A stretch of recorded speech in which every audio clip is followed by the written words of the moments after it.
Señor en esta tarde nos muestre algunas cositas interesantes acerca de su palabra y sobre todo lo que les acabo de decir, hermano. Estad preparados, tener respuestas correctas, adecuadas, para que cuando los inconversos, la gente que no conocen al Señor, vengan a hacernos preguntas, nosotros podamos responderle correctamente. Bendito sea Dios. Señor, te damos muchas gracias en esta tarde porque en tu palabra, palabra viva, palabra eficaz, encontramos las respuestas, la solución a muchas cosas que el mundo se pregunta e ignora. Te pedimos, Dios mío, en el nombre bendito y poderoso de tu amado Hijo Jesús, que todo lo que compartamos en esta tarde sea de bendición, sobre todo para los que están buscando la verdad, para los que quieren adquirir conocimiento y conocer la verdad, verdad que les hará libres. Ayúdanos en esta tarde, Señor, a la luz de tu palabra, a dar respuestas a tantos interrogantes y preguntas que la gente tiene hoy en día.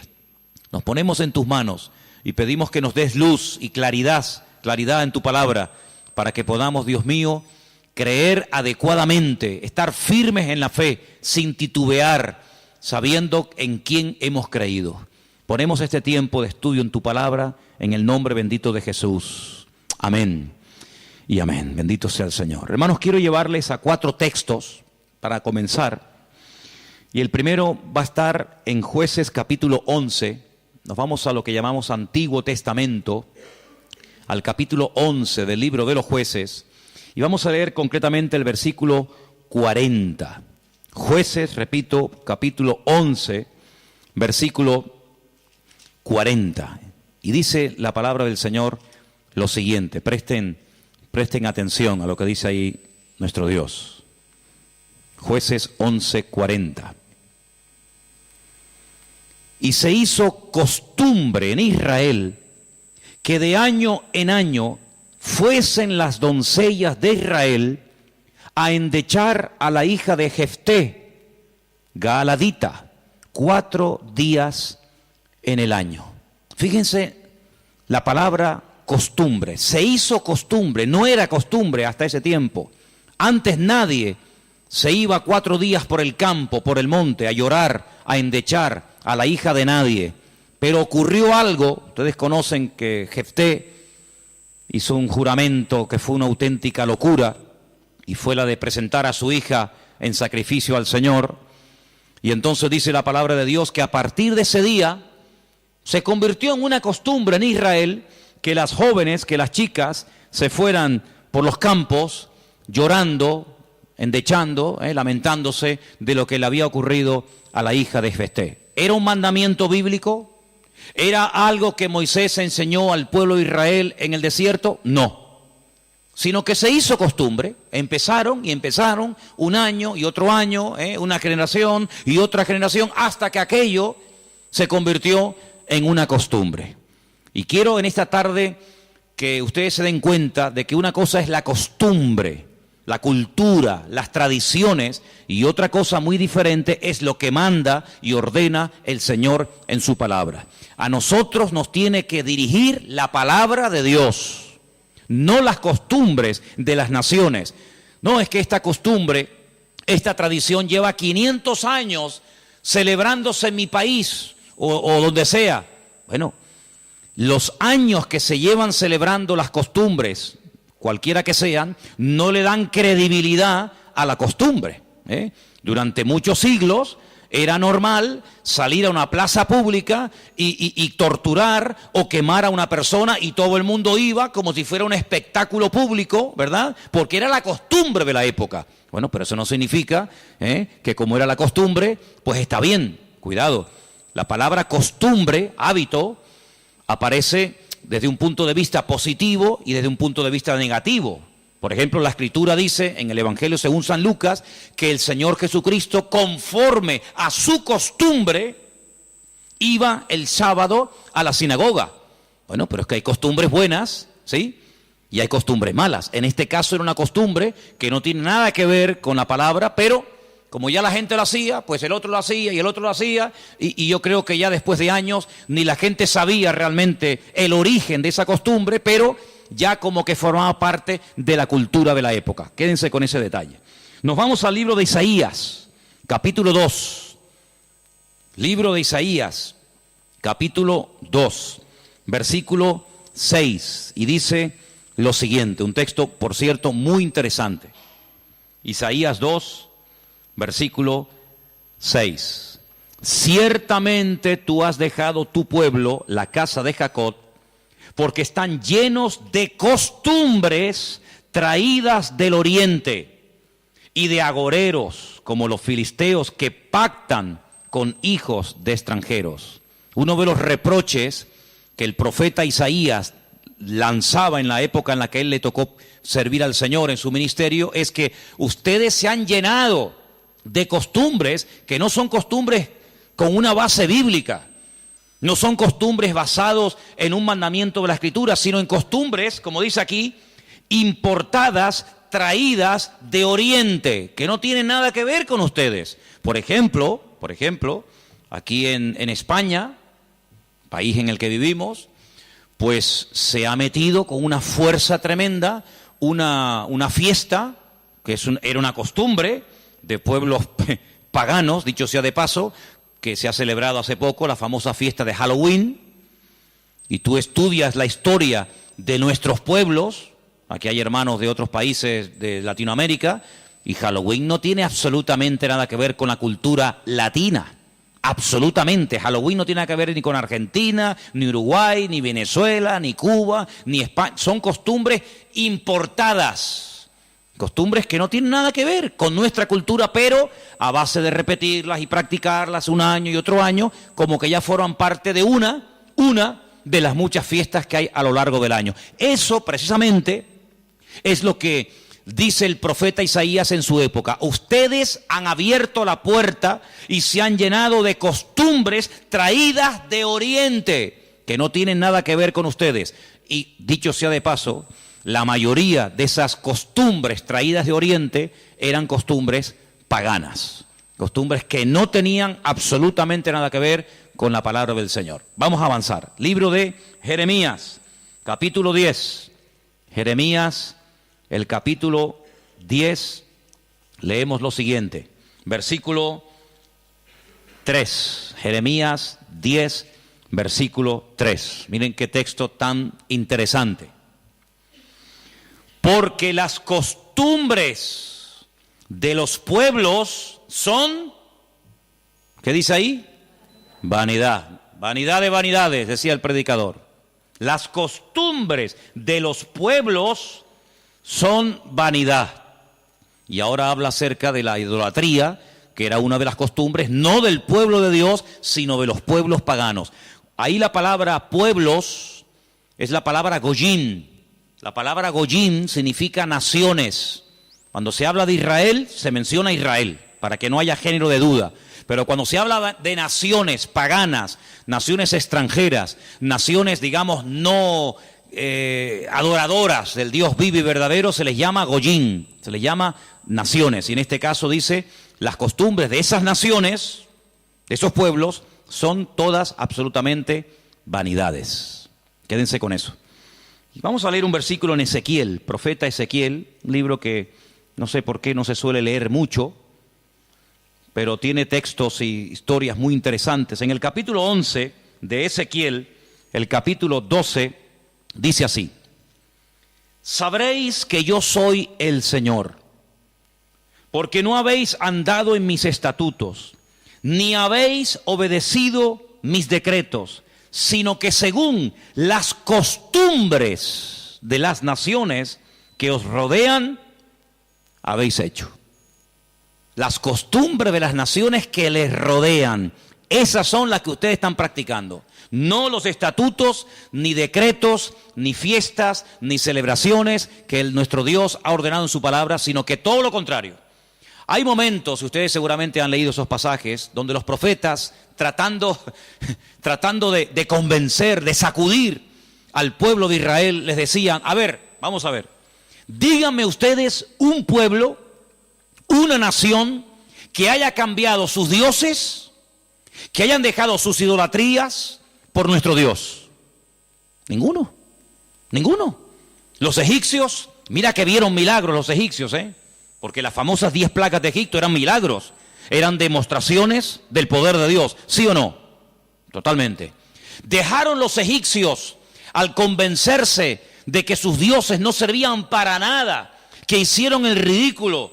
Dejaron los egipcios su idolatría para creer en el Dios de los hebreos, en el Dios de Moisés, ¿sí o no? Para nada. Es más, cuando salen de Egipto, ¿qué hace el faraón? Vamos a perseguirlos, vamos a atraparlos y llevarlos otra vez a Egipto para que sean nuestra mano de obra. No se convirtieron, no se arrepintieron. Y mira que vieron la gloria de Dios, un río lleno de sangre. Bueno, eso es algo tremendo. Cruzaban la calle y allí la gente tenía luz y alegría y vida. Y a este lado, muerte, los animales se morían llenos de úlceras, llenos de llagas, miseria, pobreza, muerte. Oiga, aquí hay una diferencia. Esta gente pinta con sangre de cordero las puertas de la casa y no se muere nadie. Y nosotros, los poderosos egipcios, incluido el faraón, se mueren todos los primogénitos. ¿Te parece poca diferencia? Y así podríamos hablar de otra, ¿verdad? Se convirtieron, dejaron su idolatría por el Dios de Abraham, de Isaac y de Jacob. No. Daniel, en Babilonia, ¿cuántas veces vieron la gloria de Dios a aquella gente? Vieron a Daniel sobrevivir toda una noche y no ser atacado por los leones cuando lo metieron en el foso. ¿Se acuerdan, sí o no? Vieron a aquellos 3 jóvenes que les habían cambiado el nombre, que no se quemaron dentro del horno de fuego. ¿Cambiaron? ¿Recapacitaron? Ninguno. Dice, ¿cómo es posible que ustedes habéis podido comprobar que ninguna nación ha dejado sus dioses, su paganismo, para creer en nuestro Dios, y sin embargo ustedes sí lo han hecho?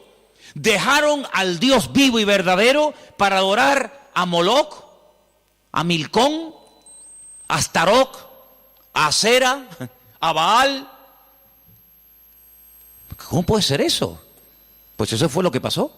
Ellos cambiaron al Dios verdadero por aquellos dioses, y dice el profeta Ezequiel en este pasaje, todo eso que habéis hecho son las costumbres de las naciones que les rodean, pero ustedes, en vez de influenciarles a ellos, que ellos se conviertan a ustedes, ha pasado todo lo contrario. Ustedes se han terminado convirtiendo a ellos. Han adoptado su forma de vivir, su forma de adorar, su forma de cantar, su forma de comportarse. Y esto es algo realmente increíble, porque esto no ha pasado nunca, nunca en la historia de la humanidad. Una nación ha dejado el paganismo, ha renunciado 100% a toda esa mentira y ha abrazado la fe única y verdadera. Sin embargo, ustedes tenían al verdadero y lo han abandonado. Otros profetas utilizaban el término han adulterado, han sido infieles a vuestro Dios para adorar ¿a quién? Al Dios de las moscas, al Dios de los excrementos, como hay por ahí un Dios también en la Biblia que se llama el Dios de los excrementos, para adorar a las criaturas en vez de adorar al Creador. Increíble, increíble. Entonces, los profetas que hemos leído, Jeremías, Isaías, Ezequiel y también en el libro de Jueces, dicen que todo eso, esas costumbres son todas vanidades. Y entonces nosotros como creyentes, que hemos, como dice la Biblia, pasado de muerte a vida, cuando nos convertimos al Señor, cuando salimos de donde hemos salido cada uno, pues tenemos con el paso del tiempo que no solamente decirle al Señor, Dios mío, gracias por haberme salvado, gracias por haberme perdonado los pecados, sino que quiero también pedirte, quiero que me ilumines, porque a lo mejor de mi antigua vida, cuando yo no te conocía, cuando andaba en la ignorancia, cuando estaba en la idolatría, en las costumbres que practiqué yo y mi familia durante toda la vida, Señor, quiero que tú me ilumines, por si acaso todavía puede ser que en mi vida, en mi familia, en mi forma de hablar, de pensar, de vestirme, etcétera, etcétera, todavía quedar algo que no está bien, pero que como lo hace todo el mundo, pues no parece que sea tan malo. Porque si os dais cuenta, hermanos, hay cosas que se hacen hoy en día que están mal, pero sin embargo, como las hace todo el mundo, no se ven mal. Por ejemplo, a mí una de las cosas que me llama la atención, cuando voy a lo mejor a algún supermercado, es que de un tiempo a esta parte, en la parte donde está todo lo que es los puros y los cigarrillos y todo esto, es increíble. ¿Os habéis dado cuenta lo que ponen como advertencia en las cajas de cigarrillos? El cigarrillo mata, ¿eh? El cigarrillo produce enfermedades pulmonares, cáncer, y esto y lo otro. Pero ¿quién hoy en día iría por la calle poniéndole una multa a una persona por fumar? Nadie. ¿Por qué? Porque como lo hace todo el mundo, ya forma parte de una vida normal, pues no se ve tan mal. Pero cuidado, el que lo haga mucha gente no significa de que esté bien, ¿sí o no? Entonces puede ser que a lo mejor algunos de ustedes en algún momento se ha sentido, perdonen la expresión, como un bicho raro en su puesto de trabajo, con los amigos, con la familia, con los vecinos, ¿sí o no? Porque resulta que todo el mundo ve bien, pues ciertas y determinadas cosas que cuando vamos al manual, cuando vamos a la palabra de Dios, resulta que no solamente están mal, sino que incluso son pecado y abominación ante los ojos de Dios. Vaya usted a una manifestación de miles y miles y miles de personas a favor del aborto y párese en esa marcha y diga que el aborto es un crimen, que es un asesinato y que eso es una abominación delante de Dios. ¿Lo matan? ¿Sí o no? ¿Lo matan? Párese usted en una manifestación donde están llevando a una virgen, a un patrón, a un santo y diga, ¿pero qué estáis haciendo? Si nuestro Dios prohíbe todo esto, si eso es abominación delante de nuestro Dios, si en la base mínima, que son los 10 mandamientos, ya se prohíbe categóricamente todo esto, ¿te matan? ¿Por qué? Porque es que esto se ha practicado. Y claro, después ves ahí al alcalde, y ves al teniente alcalde, y ves al concejal de no sé qué, y ves a fulanito de tal, y incluso al rey, y ves a la reina, y ves a la... Entonces parece que como que no está tan mal, porque lo practica mucha gente.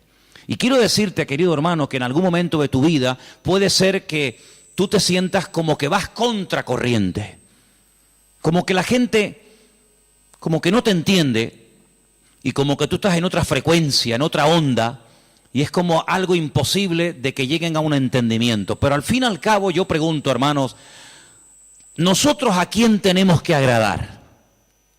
¿A quién tiene que agradar usted? ¿A nuestro Dios, sí o no? Bueno, pues si por agradar a Dios me pongo en contra de la familia, ¿estás dispuesto a pagar el precio? ¿Para qué te vas a bautizar? Con la edad que tú tienes. Si a ti ya te bautizaron tus padres cuando eras pequeñita, no lo pueden entender. Pero saben, hermanos, nosotros, repito, primero a quien tenemos que rendir cuentas a nuestro Dios. Y en segundo lugar, tarde o temprano, como dije el domingo pasado, la fe. Y cuando hablo de la fe, yo no me refiero solamente a la creencia, sino me refiero, cuando hablo de la fe, también aglutino nuestro estilo de vida. Porque nuestra fe es un estilo de vida. Somos diferentes, ¿sí o no? Somos diferentes. Somos diferentes a la hora de hablar, a la hora de pensar, a la hora de reaccionar ante una situación. Somos diferentes, lo queramos reconocer o no, somos gente diferente. Eso incluye también el concepto fe. No solamente que creo en un Dios, en un cielo, en un infierno, en la Biblia como palabra de Dios, sino que la fe me lleva a una serie de cambios. Bueno, pues en ese paquete de mi estilo de vida, yo tengo que pararme y decir, lo que estamos haciendo forma parte de una base bíblica o de costumbres que se han ido traspasando de padres a hijos, de generación en generación, y yo, como he formado parte toda la vida, evidentemente, de este sistema de vida del mundo, pues las he incorporado como algo normal, pero nunca me paré a preguntarme si lo que yo estaba practicando, si lo que yo estaba creyendo era de Dios o era algo totalmente antibíblico. ¿Quién te convenció a ti? ¿Cuándo te diste cuenta de que adorar imágenes no era de Dios? Algunos de ustedes lo hicieron toda la vida. Pero llegó un momento en el que dijiste, esto no es de Dios, ¿sí o no? El que fue ladrón, el que fue drogadicto, el que practicó la prostitución o cualquier otro pecado. Hay un momento en la vida en el que a la luz de la Escritura, oyendo los mensajes, las predicaciones, leyendo la Biblia, el Espíritu, ¡pam!, te golpeó, ¿sí o no? Te tocó y dijiste, que va, yo no puedo seguir por este camino.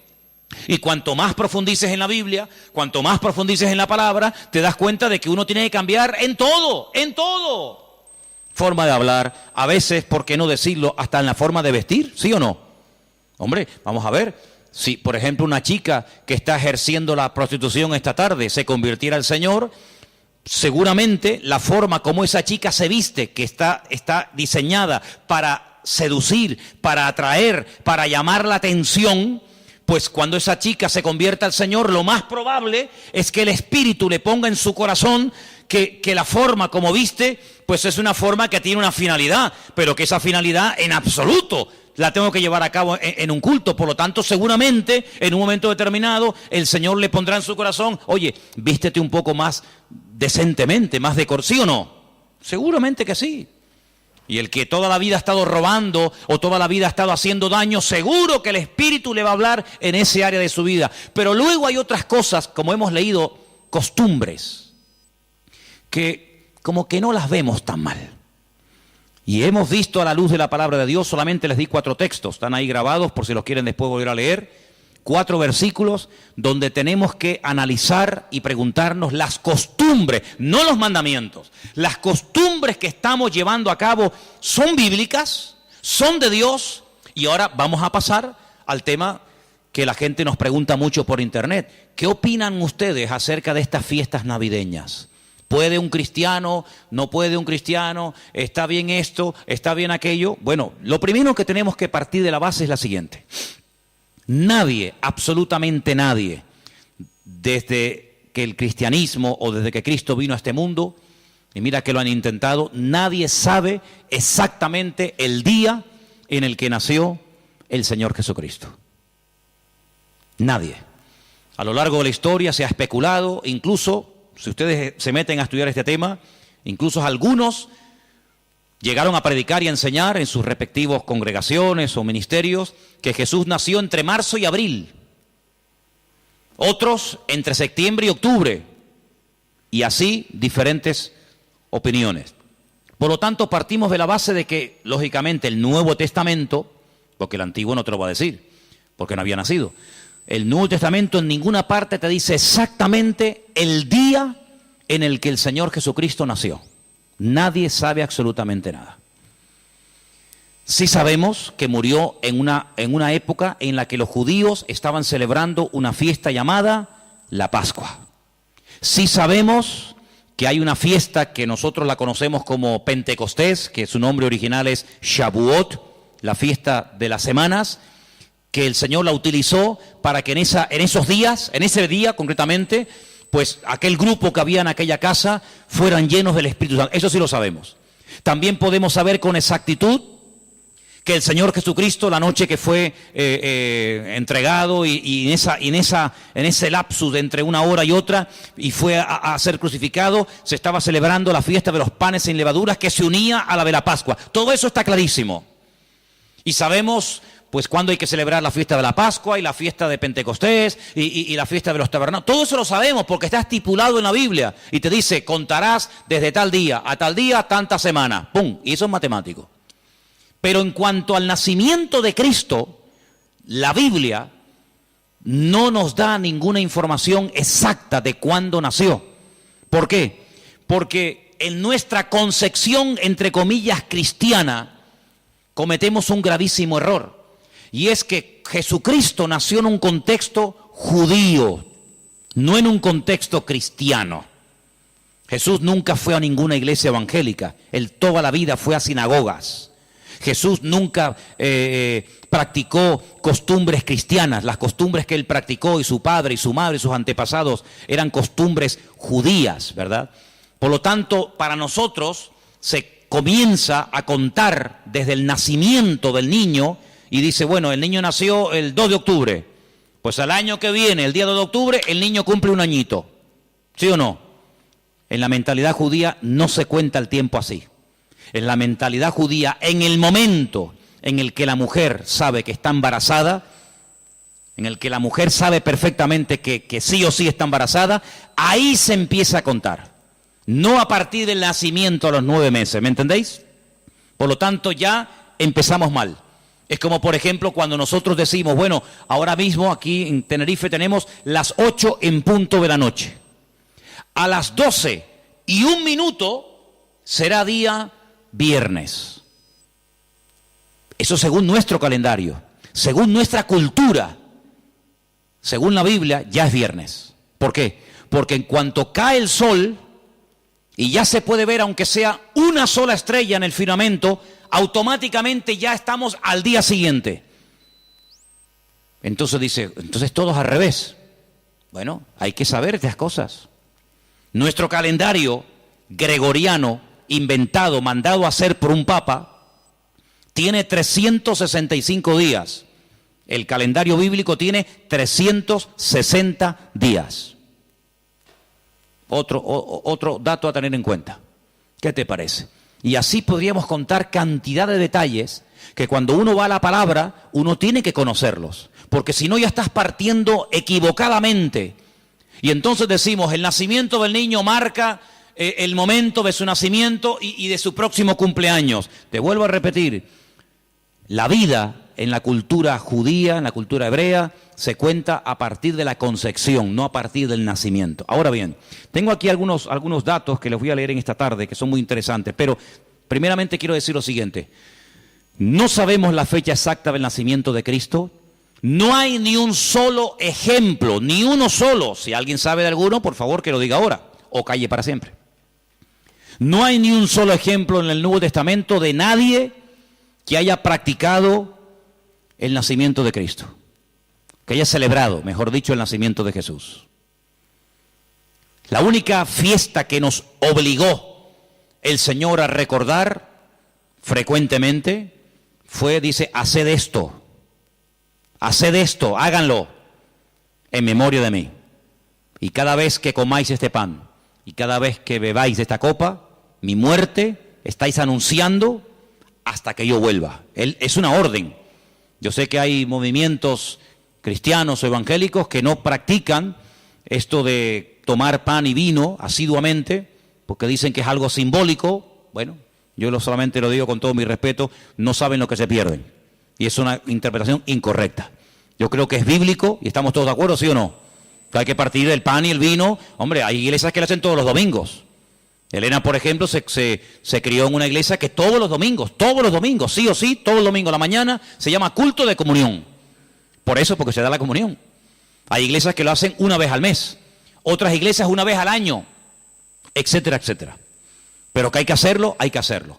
Pero Jesús nunca dijo, los discípulos nunca dijeron, Pablo nunca escribió, Pedro nunca escribió, Santiago nunca escribió, ningún discípulo escribió, y también tenéis que recordar todos los años el nacimiento del Mesías. No. Mira, recordamos cuando partió el pan y el vino e inauguró el nuevo pacto. Recordamos su muerte, claro. Recordamos su resurrección. Recordamos la venida del Espíritu Santo en el día de Pentecostés. Recordamos un montón de cosas, pero bíblicamente no te puedo demostrar, no lo puedo hacer. Te estaría mintiendo. No te puedo demostrar bíblicamente que los primeros cristianos celebraban el nacimiento de Cristo. No lo hacían. Ni siquiera es un mandamiento de la Biblia el celebrar dicha fiesta. Entonces te estoy dando información para que lo sepas. La fecha exacta del nacimiento de Cristo no se encuentra registrada en el Nuevo Testamento. Ahora, el famoso día 25 de diciembre ha sido un día que en el mundo pagano, en el mundo greco-romano, ustedes saben que estaban los babilónicos, luego vinieron los medos persas, a continuación los griegos y después los romanos. El Antiguo Testamento, lo que llamamos vulgarmente Antiguo Testamento, termina con el imperio medo-persa. Pero cuando empezamos a leer el Nuevo Testamento, nos encontramos a los romanos. Y tú dices, ¿pero y los griegos? ¿Ves? La Biblia no te da información sobre los griegos. Pero entre el Antiguo y el Nuevo Testamento, que hay 400 años de silencio, ¿sabían eso, no? Nuestro Antiguo Testamento, ¿cuál es el último libro del Antiguo Testamento según nuestra Biblia? Malaquías. Pero cuando tú vas a una Biblia hebrea, tú te das cuenta que el último libro del Antiguo Testamento no es Malaquías, es Segunda de Crónicas. Da igual, el orden no altera los factores, ¿no? Sea uno, sea otro, son exactamente los mismos, aunque el orden es diferente. Pero cuando se termina de escribir, cuando el último profeta del Antiguo Testamento terminó su mensaje, supongamos que fuera Malaquías, hasta que encontramos al siguiente profeta predicando. ¿Y quién fue el siguiente profeta entre el Antiguo y el Nuevo predicando? ¿Quién fue? Juan el Bautista. Hay 400 años de silencio. No hubieron profeta entre Malaquías y Juan el Bautista. ¿Y cómo se guiaba la gente? Por la palabra. Ahí estaba todo escrito, todo comprimido, todo condensado, y fue un tiempo de silencio, de palabra profética, pero la palabra ya estaba escrita.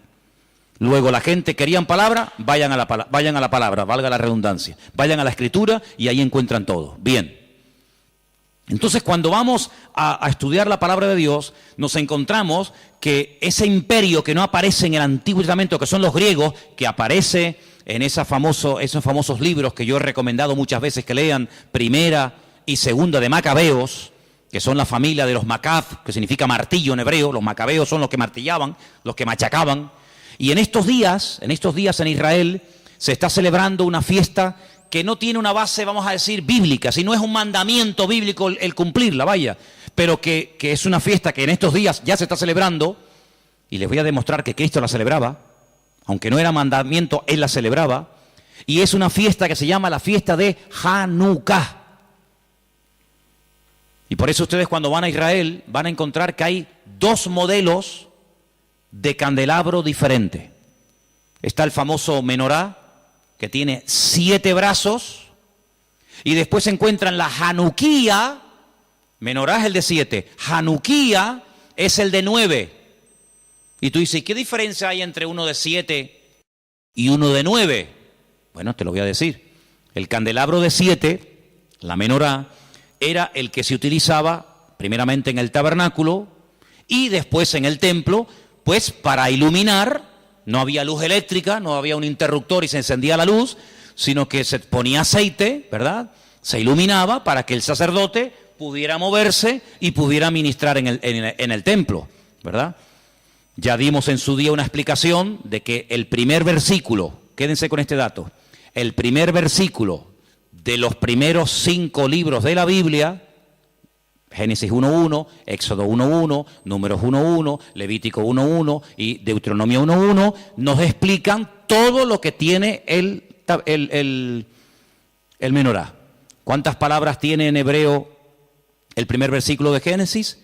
7 brazos. Otra característica de la menorá la encontramos en Éxodo 1.1 y así sucesivamente, pero no voy a entrar en detalles acerca de eso.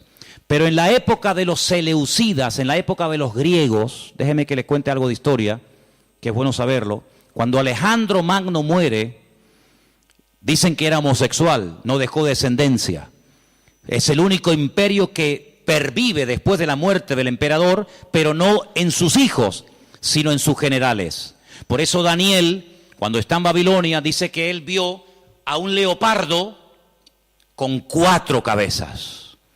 Y las 4 cabezas son los 4 generales que cuando Alejandro Magno muere, se reparten en 4 pedazos el mundo que había conquistado Alejandro Magno, ¿verdad? Uno de los trozos que se reparte tenía que ver con Israel. Y allí estaba el famoso Antíoco Epifanes, que era terrible, terrible. Ese fue el que se atrevió a meter a un cerdo dentro del lugar santísimo y sacrificarlo y de esa manera, humillar y avergonzar a Dios y en fin, tantas cosas, ¿no? Esa es la famosa abominación desoladora, la profanación del lugar santísimo. En esa época de los griegos había una familia compuesta por una serie de hermanos que se propusieron restaurar la vida política y espiritual de Israel. Los griegos dominaban, el templo lo habían convertido en un gimnasio, habían impedido los sacrificios y aquello era un desastre. Esta familia se levanta, primero un hijo, después el otro hermano, todos murieron como mártires, es una historia tremenda. Y estos macabeos, que no se llamaban macabeos, sino una especie de apodo, los que martillaban, los que golpeaban, pelearon militarmente, cuerpo a cuerpo con los griegos y los derrotaron, los vencieron, los echaron de Israel y restauraron el culto en el templo. Pero resulta que el aceite que se utilizaba para las lámparas del candelabro, en este caso de la menorá, no llegaba, porque lleva un proceso y se tarda un tiempo en elaborar ese aceite específico para la menorá.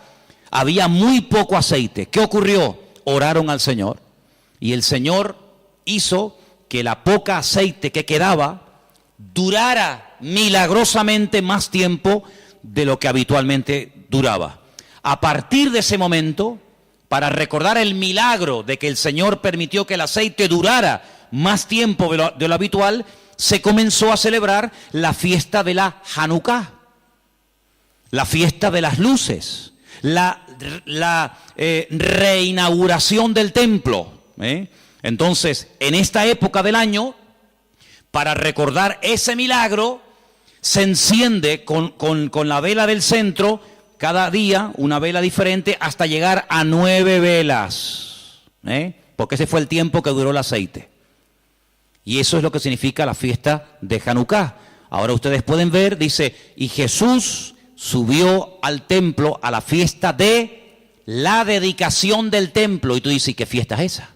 Porque ahí no dice Pascua, ahí no dice Pentecostés, ahí no dice tabernáculo, dice a la fiesta de la dedicación del templo. Pero si el templo ya estaba inaugurado cuando Cristo vivía.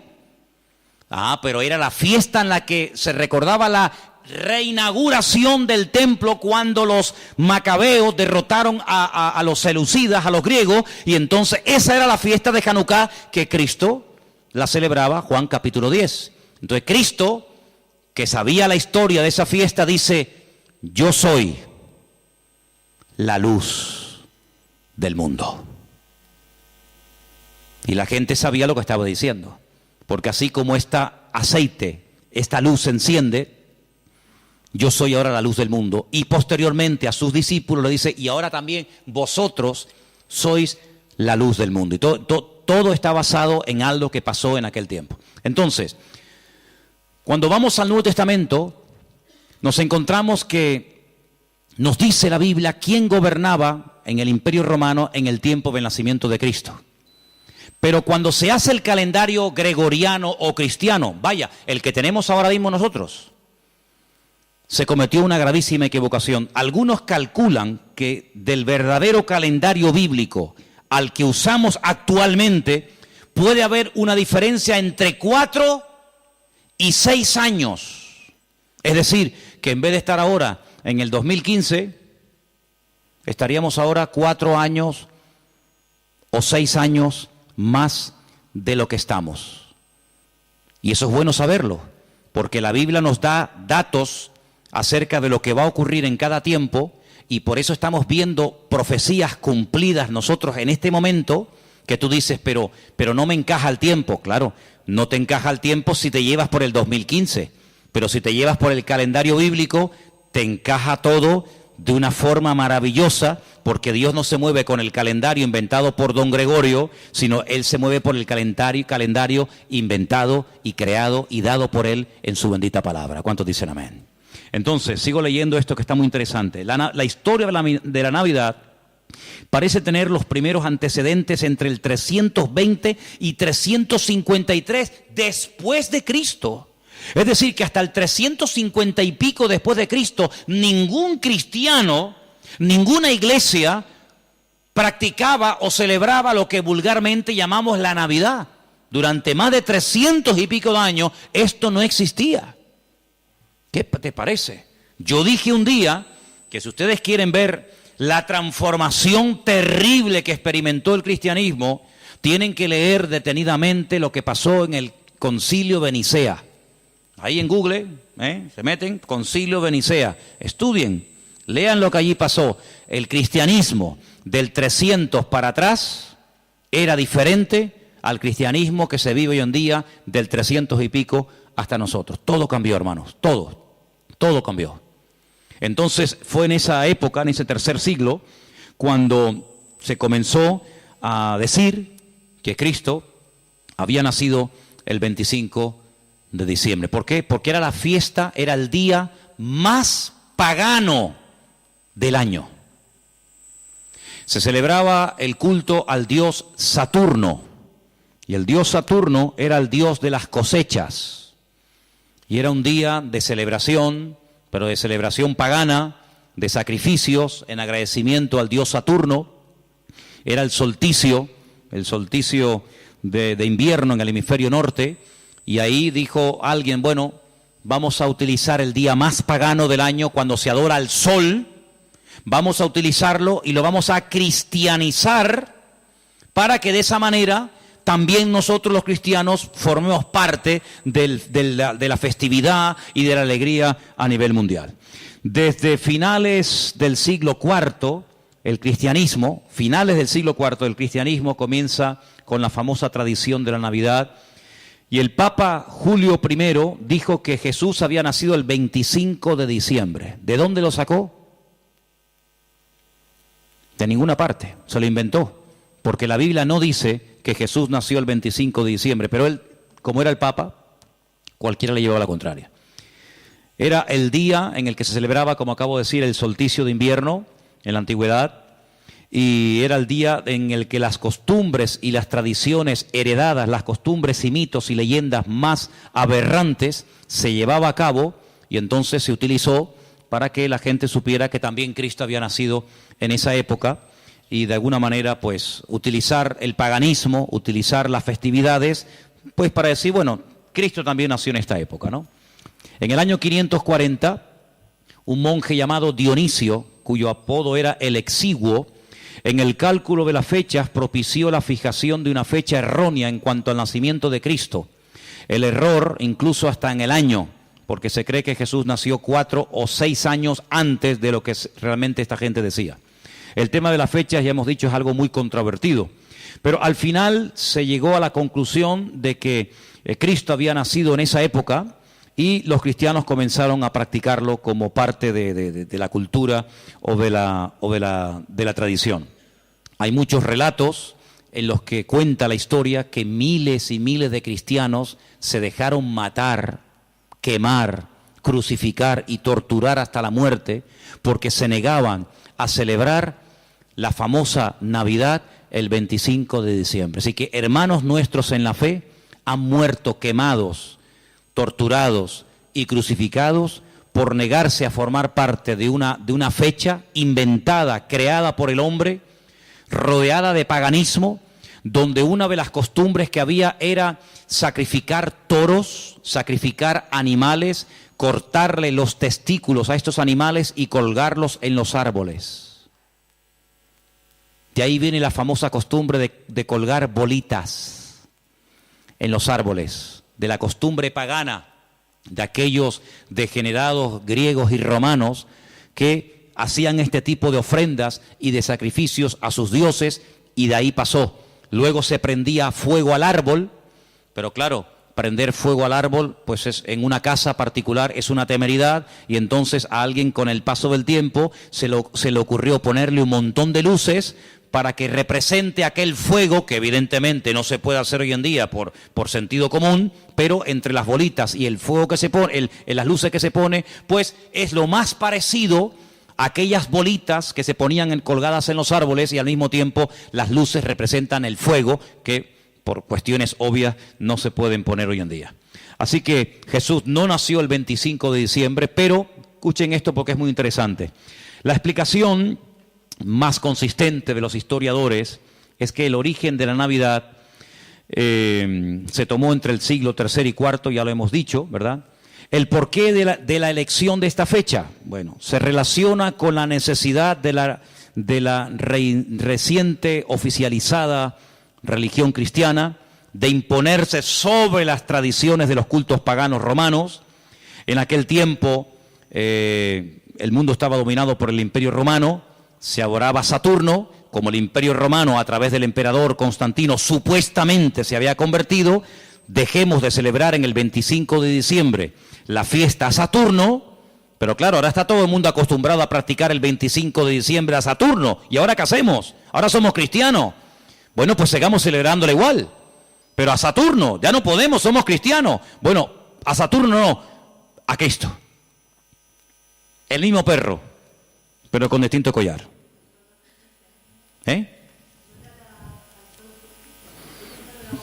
Adoraban al sol. Sí, ellos pueden decir misa. Los papas eligieron el 25 de diciembre como día del nacimiento de Jesús, como una estrategia para el proceso de expansión del cristianismo, en el que sistemáticamente se buscó absorber y fusionar toda celebración de ritos paganos con las nuevas creencias o fe de los cristianos. Por lo tanto, bíblicamente, si alguien te para en la calle y te dice que la fiesta de la Navidad, que se suele celebrar el 25 de diciembre, tiene un trasfondo pagano, no se te ocurra llevarle la contraria ni decirle que no es así, porque vas a ser el más rotundo ridículo. Efectivamente, el día 25 de diciembre era una fiesta, la fiesta más pagana en todas las culturas del Imperio Romano, donde se hacían auténticas barbaridades, sacrificios humanos, sacrificios de animales, ofrendas brutales de sangre, etcétera, etcétera. Como supuestamente, repito, el Imperio Romano dejó el paganismo y abrazó la fe cristiana que había perseguido durante más de 300 años, pues ahora ¿qué hacemos? Ahora nos encontramos con un dilema. Bueno, lo solucionamos fácilmente. Seguimos manteniendo el día, seguimos manteniendo las costumbres de dicho día, ¿vale? Seguimos celebrando todo exactamente igual, pero en vez de a Saturno, en vez de a divinidades falsas, pues la celebramos a Dios y total, aquí no ha pasado absolutamente nada. A base de repetir y de repetir y de practicar, un siglo, otro siglo, una generación, otra generación, nos hemos puesto hoy en día en el año 2015, aparentemente después de la era cristiana, y resulta que hemos abrazado unas costumbres y unas prácticas que nosotros no lo hacemos con ninguna mala intención, ¿no? Nosotros no lo hacemos porque creemos en el paganismo, ni mucho menos, pero sin darnos cuenta, estamos practicando y celebrando y haciendo cosas que tienen un trasfondo totalmente pagano, pero después queremos que los paganos cambien cuando los paganos lo que han hecho es que nos han cambiado a nosotros.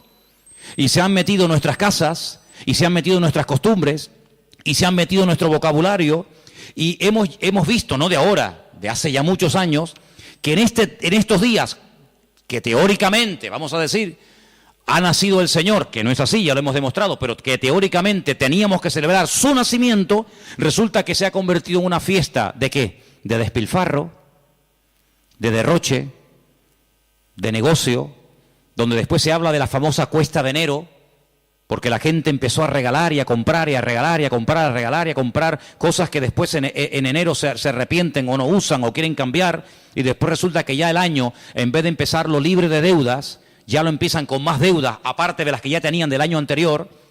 ¿Por qué? Porque la fiesta así lo requiere. Porque si no le regalamos al abuelito, y si no le regalamos nada al niño, y si no le regalamos nada a la abuelita, o al tío, o al papá, o al sobrino, pues como que es una falta de educación, y como que falta el amor en la familia, y como que todos nos hemos vuelto locos, y nos hemos fanatizado, porque ahora somos cristianos. No, mi hermano, aquí no nos hemos vuelto locos, sino que ¿sabe lo que pasa? Que el conocimiento confronta, y el conocimiento compromete. Por eso hay gente que dice, yo prefiero no saber nada, y seguir en la ignorancia. Pero ¿sabes qué? Cuando estamos en Cristo, estamos obligados, estamos comprometidos con la verdad. Y la verdad nos hará libres en la medida, no es como un botón, la verdad os hará libres. Eso no cuesta nada decirlo. La verdad nos hará libres siempre y cuando interioricemos y practiquemos la verdad. Porque yo puedo conocer la verdad, pero la verdad, si no la vivo, si no me la aplico, si no la practico y si no la interiorizo, la verdad simplemente no hace absolutamente nada. No es como un amuleto. ¿Cuánta gente ha comprado antaño la Biblia? ¿Cuántos hogares tenían un pedazo de Biblia enorme y la tenían ahí en la estantería? ¿Por qué? Porque, hombre, es la palabra de Dios. Pero es que la palabra de Dios no es un amuleto. No es como el que pone una herradura. No es como el que pone una ristra de ajos. No es como el que recurre a un amuleto, que los hay en todas las religiones. Los judíos también tienen un montón de amuletos, ¿eh? No se pueden ustedes imaginar. La famosa segulá y tantos amuletos creados y diseñados y vendidos y bendecidos por los rabinos para protección del mal de ojo, para protección de no sé qué, para protección de los malos espíritus. En todas las religiones siempre ha habido amuletos, pero la verdad, la Biblia no es un amuleto, es un estilo de vida que nos lleva a comprometernos y nos lleva a decir, Señor, perdóname Porque he estado creyendo y practicando y encima enseñando y transmitiendo una mentira, creyendo que es una verdad. Y no hay nada peor que creer que algo de mentira es una verdad y yo la practico en mi vida. Hermanos, en estos días, generalmente en todas las iglesias, incluido esta, suele ocurrir algo muy común. Y es que, por ejemplo, lo notamos, ¿no? Y no es que llevemos un control excesivo del tema, pero les cuento la realidad. Muchísimos creyentes se gastan el dinero que tienen y el que no tienen y se olvidan muchas veces de lo que tenían que haber apoyado con su dinero a la obra de Dios. ¿Por qué? Porque hay que comprar regalos a todo quisque y hay que tirar la casa por la ventana. Y si nos vamos a la noche a la cama sin tener toda la mesa llena de comida, como que no hemos celebrado Navidad. Y yo pregunto, imaginémonos por un instante, que no es así, pero trabajemos con la hipótesis. Bueno, vale, nació el 25 de diciembre, vale, perfecto. Si realmente nació el 25 de diciembre, ¿a quién tendríamos que celebrar la fiesta? Me imagino que al Señor. Pero nosotros somos tan listos que nos hacemos la fiesta para nosotros. Y tendríamos que traerle regalos a Él. ¿Cómo? Bueno, pues ¿qué le hace falta a la iglesia? Pintarla. Yo regalo este año la pintura. Si el cumpleaños del Señor y esta es la casa del Señor, ¿qué le hace falta a la iglesia? Más sillas, yo las regalo. Pero no hacemos regalos al que cumple años, teóricamente, sino que nos hacemos regalos a nosotros. A papá, a mamá, al tío, al sobrino. Y yo digo, bueno, ¿el cumpleaños de quién es? ¿Tuyo o es el del Señor? Porque si es el del Señor, al que menos le hemos regalado ha sido a Él. Resulta que nos hemos regalado a nosotros y tenemos, los que tengan, ¿no?, el árbol lleno de docenas de juguetes y docenas de regalos, y tú dices, ¿y el regalo del Señor dónde está? Porque la iglesia no puede sufrir en estos tiempos, en este mes de diciembre, porque teóricamente sería el mes de más abundancia, ¿sí o no? Tendría que ser el mes en el que sobraran Biblias, sobraran sillas, sobrara de todo, porque es el día especial del Señor. Pues ¿saben qué? Suele ocurrir generalmente todo lo contrario. Es cuando tal vez menos nos acordamos del Señor. Ahora, nosotros vamos a utilizar la fiesta que el mundo inventó, no el Señor, no la iglesia primitiva, no la Biblia. Nosotros vamos a utilizar la fiesta que inventó el mundo para decirle al mundo el motivo por el cual el Señor vino a este mundo. Que no fue otro más que morir por nuestros pecados, derramar su sangre y restaurar nuestra vida y sacarnos de la miseria y de la ignorancia y ponernos en el reino de su amado Hijo. Eso es lo que vamos a hacer. El mundo que celebre lo que quiera. No es un tiempo para derroches, ni despilfarro, ni borracheras. No es un tiempo para trasnochar y tirar la casa por la ventana y parece que si no le regalo un suéter o un pantalón o una camisa, fulano se enfada y me mira, pues que me mire como quiera. Pero no es un tiempo para nosotros. Tendría que ser en todo caso un tiempo de más oración, de más compromiso, de más reuniones, de más entrega. Tendría que ser eso. Si verdaderamente nació en esta época, tendría que ser eso. Pero lamentablemente vemos que no lo es. Y entonces, amados hermanos, resumiendo un poco todo esto, ¿qué vamos a hacer nosotros? Vamos a decirle al mundo, claro, nosotros creemos que Él vino. ¿Cómo no lo vamos a creer? Nosotros creemos que Él nació y que Él vivió en esta vida y que Él murió y que Él resucitó y que digan lo que quieran, pero vino con propósito, vino con un objetivo, no vino para entretenernos, no vino para que ahora en diciembre tiremos la casa por la ventana, luego en abril, marzo, abril, volvamos a recordar toda la tragedia de la sangre, de la muerte, de Pilato, de la crucifixión, de la tumba, de los latigazos, etcétera, etcétera, y el resto del año. No, hermano, no vamos a dejarle al mundo que nos diga cuándo y dónde tenemos que celebrar lo que tendríamos o no que celebrar. ¿Qué es lo que tenemos que celebrar? Lo que dice la Biblia. Haced esto en memoria de mí. Ahí tienes ya un ejemplo. Si dice el Señor, nos dice el Señor, haced, cumplid con esto en memoria de mí. Bueno, ahí tenemos una obligación, pero en ninguna parte mi Señor, nuestro Señor, ni a ti ni a mí nos dice, y una vez al año recuerden que el 25 de diciembre yo nací. Porque dicho sea de paso, cuando Cristo nació, la palabra diciembre ni existía. Porque ni ese mes existía cuando el Señor Jesucristo nació, sino que estamos hablando de términos y de palabras creadas, diseñadas e inventadas por los hombres. Y quiero que este año sea diferente. Debe ser diferente este año en nuestras casas.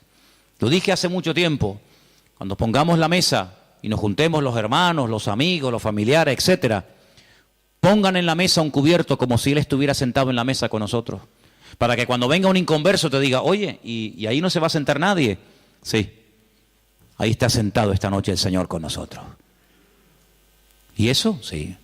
Porque queremos que el Señor esté sentado en nuestra mesa. Porque si el Señor no está sentado en esta mesa, ¿qué rayo estamos celebrando nosotros aquí esta noche? ¿Qué estamos celebrando? ¿Un banquete? ¿Qué estamos celebrando?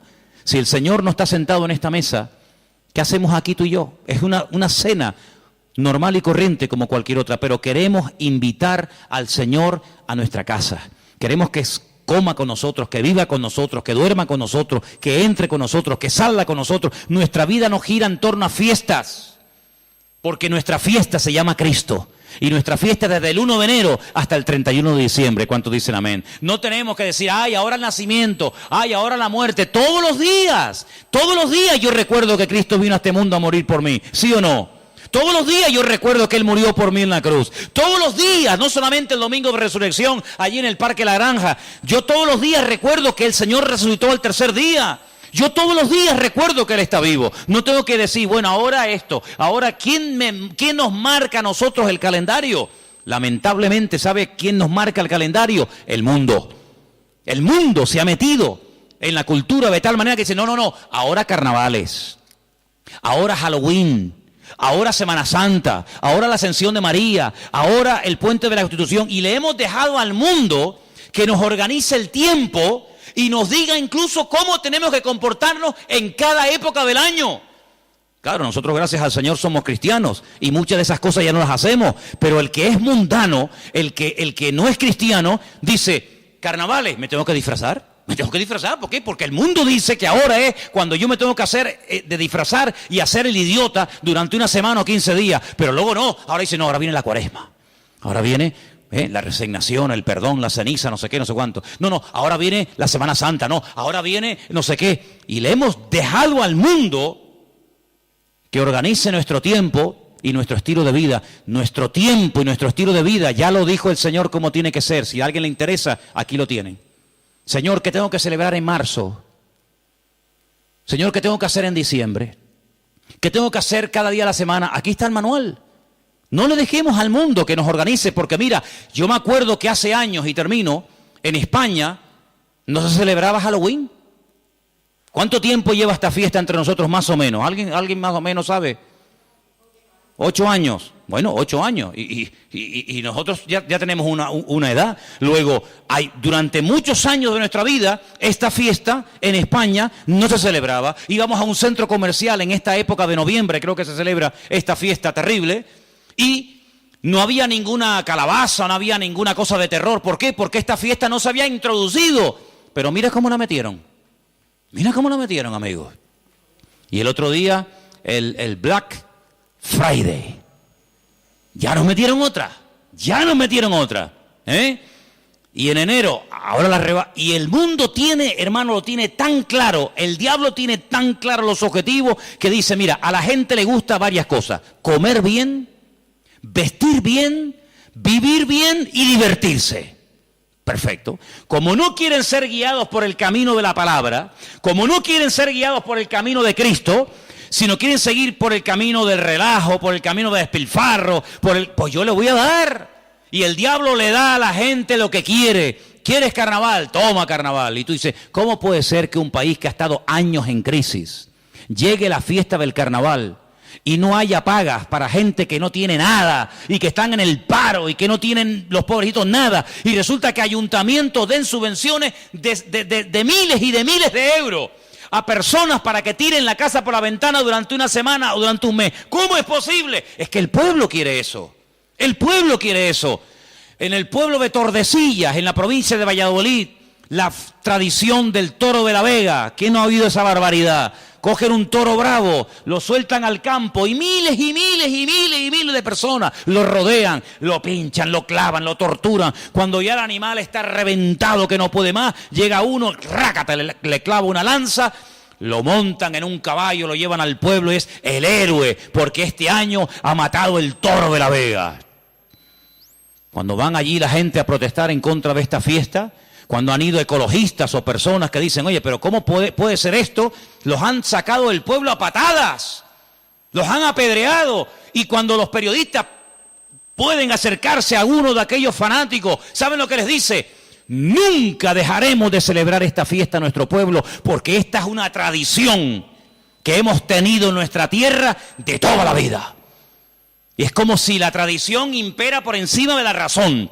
Primero la tradición, luego la razón. Primero la tradición y luego todo lo demás. Pero vamos a ver, pero como creyentes vamos a entrar en ese juego.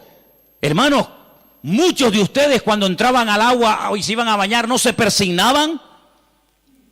O cuando pasaban por una cruz no se persignaban. O cuando pasaba un coche fúnebre no se persignaban. ¿Lo siguen haciendo? ¿A que no? Pero si lo hicimos toda la vida. Pero ya no. Ya no. Porque hemos entendido de que hemos pasado de muerte a vida. Pero sigamos pasando de muerte a vida. No nos quedemos en mitad de camino. No digamos, ya no adoro a esto, ya no adoro a aquello, ya no adoro a esto, ya no hago tal. Pero alguna cosita me queda. Me queda esto y bueno, total son unos días. Hermanos, sigamos avanzando. Ese fue el gran error de Israel. Entró, conquistó cuatro cachitos de tierra. No, toda la tierra tenés que conquistar. No, Jericó, un poquito por aquí, un poquito por allá. Sí, pero escucha, es que allí viven los filisteos. Ah, bueno, no importa. Y allí viven los amorreos. Y allí viven los no sé qué. Total, tenemos ya 4 casitas. Nuestras vaquitas, nuestras ovejas, nuestras gallinitas. No, hijo, tienes que conquistar toda la tierra, porque si no los conquistas, ellos mañana se vuelven contra ti y te van a conquistar. Y en la vida cristiana no es conquistar el tabaco, la droga, la prostitución, la mentira, el soborno, no sé cuánto. Bueno, ya estos días ya están vencidos. Gloria a Dios. Pero ven para acá. ¿Y esto? ¿Y esto? Horóscopo. ¿Cómo? ¿Sí, horóscopo? Ay, amigo. No, pero es que ya no fumo, ¿no? Que no estoy hablando de eso. Eso ya está. Todavía tienes un poquito de horóscopo. Un poquito ahí de no sé qué. ¿Esto cuándo lo vas a conquistar?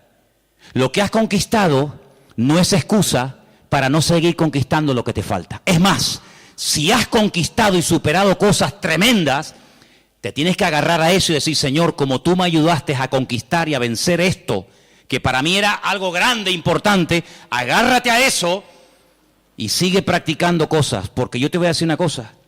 Cuando el Señor llamó a Gedeón, ¿se acuerdan? Llamó a Gedeón y le dice, mira, ven para acá. Tu padre tiene un ídolo en la casa y lo adora. Levántate y rómpeselo. Y Gedeón dice, el ídolo de mi padre. Dice, sí, porque él no lo va a romper nunca. Entonces tú, que tienes las ideas más claras que él, ayúdalo, desata a tu padre. Porque si tú le dices a tu padre, papá, Dios me ha dicho que rompas el ídolo, tu padre nunca lo va a hacer. Pero tú sí lo tienes claro, ayuda a tu padre. Tú tienes más luz que él. Y entonces dice que lo hizo de noche. No se atrevió a hacerlo de día. ¿Saben la historia, no? Se levanta, despedaza el ídolo del padre. Y al día siguiente, ay mi madre, se monta la marimorera en la ciudad. ¿Quién rompió el ídolo del fulano de tal? El ídolo, el muñeco, la imagen del padre de Gedeón. Sale el padre de Gedeón, se entera y dice, bueno, si era tan poderoso, no fue capaz de defenderse. No sé quién habrá sido, pero vino alguien, lo rompió y no fue capaz de defenderse. Luego, no era tan Dios como yo creía que era. Fíjate que el hijo ayudó a que el padre se diera cuenta de que había estado adorando a un muñeco, creyendo que era un Dios poderoso, y cuando le atacaron, como es un ídolo, no pudo defenderse. Mira como un pequeño detalle, bueno, pequeño, como un gran detalle de su hijo, le ayudó a su padre a decir, oye, gracias, porque hoy me he dado cuenta de que yo estaba adorando a un muñeco. Hermano, hay gente que a lo mejor dice, mira, yo esto lo voy a dejar de hacer. ¿Por qué? Porque no es de Dios. Pero hay gente que no tendrá la fuerza. ¿Por qué? Porque la costumbre, la tradición, la familia, la sociedad, no sé qué. No te preocupes. Yo le digo a la gente, mira, ¿usted le da miedo romper los muñecos que tiene? Ay, sí, porque me da cosita. Tráigaselo, que yo se los rompo. Yo le ayudo. No será la primera vez que me voy a ese patio ahí y me lío a martillazos con Pedrito, con Juanito, y no se defienden tú, ¿eh? Los desmigajo todos, ¿eh? Y no se defiende ninguno. Y le digo, ¿te das cuenta cómo nos han defendido? Entonces, hermano, hay cosas que tendrás que romper tú. Tú tendrás que romperlas y quitarlas de tu vida. Pero hay momentos en los que Dios te pondrá en una casa, en una familia, para decir, mira, déjame ayudarte.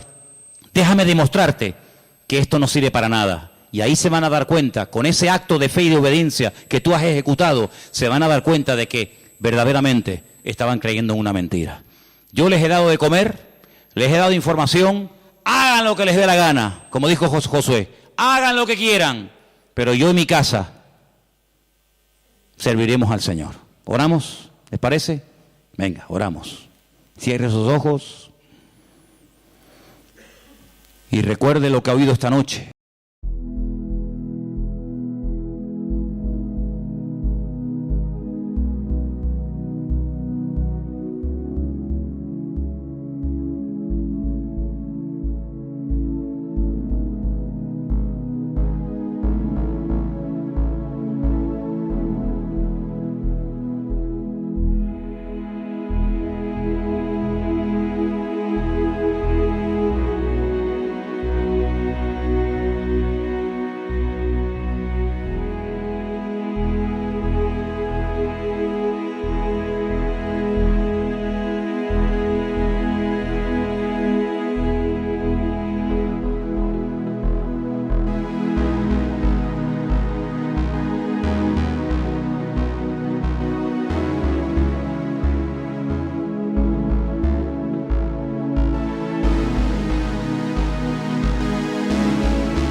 Porque el conocimiento compromete y confronta. Y sin confrontación no hay cambio. Por eso esta noche Dios te ha dado una información y te ha dicho, esto viene de esto, esto y esto. Tú sabrás lo que haces. Pero te damos gracias porque tu palabra es luz.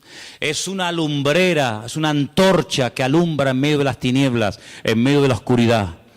Y en esta noche, Señor, en este día, queremos pedirte, Señor, que nos dé fuerzas para que podamos terminar todos y cada uno de tus hijos este año en una rotunda victoria, contundente, real y genuina.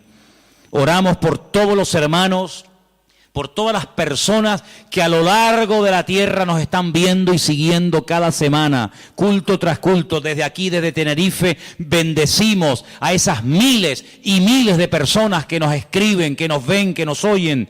Señor, queremos pedirte por ellos para que los bendigas y para que juntos podamos extender el reino de Dios, las verdades del Evangelio, las verdades que salvan, que transforman las vidas, que son las verdades de tu palabra.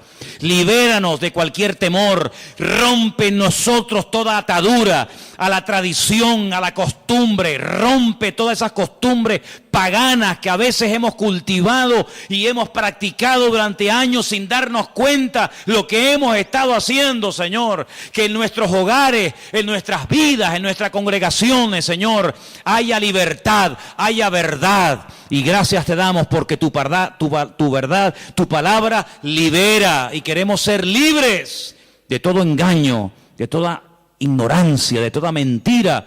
Y te damos gracias porque hasta aquí podemos decir, el Señor nos ha ayudado, hasta aquí el Señor nos ha bendecido. Y hoy no adoramos a nada ni a nadie más que al Señor nuestro Dios. Recibe toda la gloria, mi Señor. Recibe toda la honra, y que en esta noche salgamos de este lugar con las ideas claras sabiendo lo que tengo y lo que no tengo que creer y practicar, porque tu palabra siempre habla y yo acepto que el Señor ha hablado a mi vida esta noche, y toda la gloria para ti, mi Dios, en el nombre de Jesús.